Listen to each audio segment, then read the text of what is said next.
আপনারা যত কথাই বলেন কোনো লাভ নাই। এই যে যেই ফুলটা দেখতেছেন না, ফুলের মালিক কিন্তু একজনই থাকে। ওকে, জি আফা, আপনার কথা আমিও সহমত, সবাই সহমত। ফুল একটাই, ফুলের মালিক একজনেই, কিন্তু যে ফুলের মধুটা সেটা খায় 10 জনে, ঠিক না? নির্লজ্জ। আহ, জানি না, নির্লজ্জটা মনে হয় আমাকেই বলছে। নির্লজ্জ, রাইট? আসসালামু আলাইকুম। অনেকে দাবি করে যে আমি সামাজিক যোগাযোগ মাধ্যমে অশ্লীলতা না ছড়িয়ে ওইসব কাজ না করে আমি ফেমাস, আমি সেলিব্রিটি। আজকে এমনই এই লোকগুলারে দেখতে পাচ্ছেন। আপনাদের আজকে উদ্যোক্তা বা ব্যবসা কিভাবে টাকা ইনকাম করবো ওই সোর্সটা আপনাদেরকে ধরেই দিব। তো যারা এখনো বিয়ে করেননি, অন্তত সুন্দর দেখে একজন নারীকে বিয়ে করবেন, তাহলে আপনারা কিছুদিন পর এদের মতো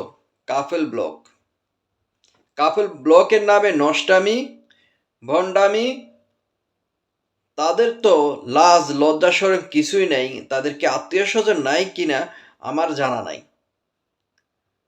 দেখুন, নিজের বউকে এই লোক এই লোকের কথা কি বলবো, নিজের বউকে অন্যজনের পণ্য হিসাবে, খাদ্য হিসাবে ফাটিয়ে দেয়। এখানে শুটিং করো, ওইখানে ভিডিও বানাও, ওইখানে কাজ করো। হ্যাঁ, নিজে ঘরের মধ্যে আজারে বসে খায়, ঘুমায়, ফুর্তি করে, আর বউকে লাগাই দিছে যে অন্য জায়গায় যাও, অন্যের বিছানা গরম করো। না, এগুলা বলতে চাচ্ছি না, কিন্তু বলা লাগে ভাই। যে সামাজিক যোগাযোগ মাধ্যম ফেসবুক খুললে তাদের এই নষ্টামি, এই কাফেল ব্লগ, টিকটকার, এদের জ্বালা যন্ত্রণায় মানে সামাজিক যোগাযোগ মাধ্যমে ঢুকতে মন চায় না, চালাতে মন চায় না। আমার এখানে আপনারা দেখতেই পাচ্ছেন।